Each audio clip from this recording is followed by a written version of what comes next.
দীর্ঘ ৪৫ বছর পর ইমামতির দায়িত্ব থেকে রাজকীয় বিদায় নিলেন ময়মনসিংহের মুক্তাগাছার হাফেজ কারি আব্দুল গনি। ফুলে সজ্জিত ঘোড়ার গাড়ি, ৩ লাখ টাকার সম্মানী আর শত শত মুসল্লির চোখের জলে এক অভূতপূর্ব সংবর্ধনা পেলেন এই প্রবীণ ইমাম।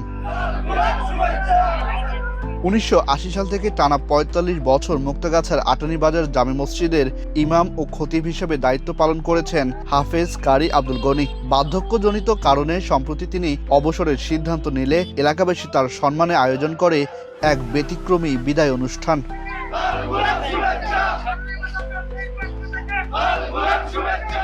গত শুক্রবার জুমার নামাজ শেষে মসজিদ প্রাঙ্গণে এই প্রবীণ ইমামকে সম্মাননা স্মারক ও ৩ লাখ টাকার চেক হাতে তুলে দেওয়া হয়। এরপর বর্ণিল সাজে সজ্জিত ঘোড়ার গাড়িতে করে তাকে পুরো শহর প্রদক্ষিণ করানো হয়। র্যালির সামনে ছিল মুরব্বীদের বহর আর পেছনে শত শত যুবকের মোটরসাইকেল।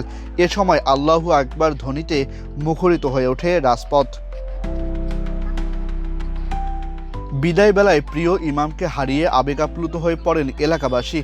৪ যুগের চেনা মানুষটির বিদায়ে অঝরে কাঁদতে দেখা যায় মুসল্লিদের, কাঁদেন ইমামও।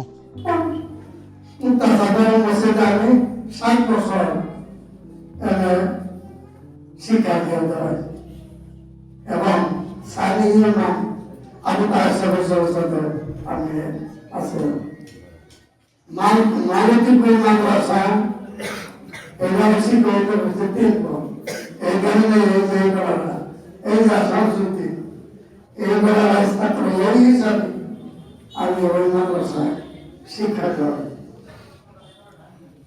আর আপনাদের কাছে যদি কথা এটা মানুষ মারানোর কথা, এই বিদায় নেওয়া এই কথা যা আমাদের যদি কোনো ভুল ভ্রান্তি হয়ে থাকে আল্লাহ রাস্তায় মানুষ কোনো বৈশ্বিক স্বার্থ নয়, কেবল হৃদয়ের টান ও ধর্মীয় শ্রদ্ধাবোধ থেকে একজন ইমামকে দেওয়া এই সম্মাননা এলাকায় এক অনন্য দৃষ্টান্ত হয়ে থাকবে, এমনটাই মনে করছেন সংশ্লিষ্টরা।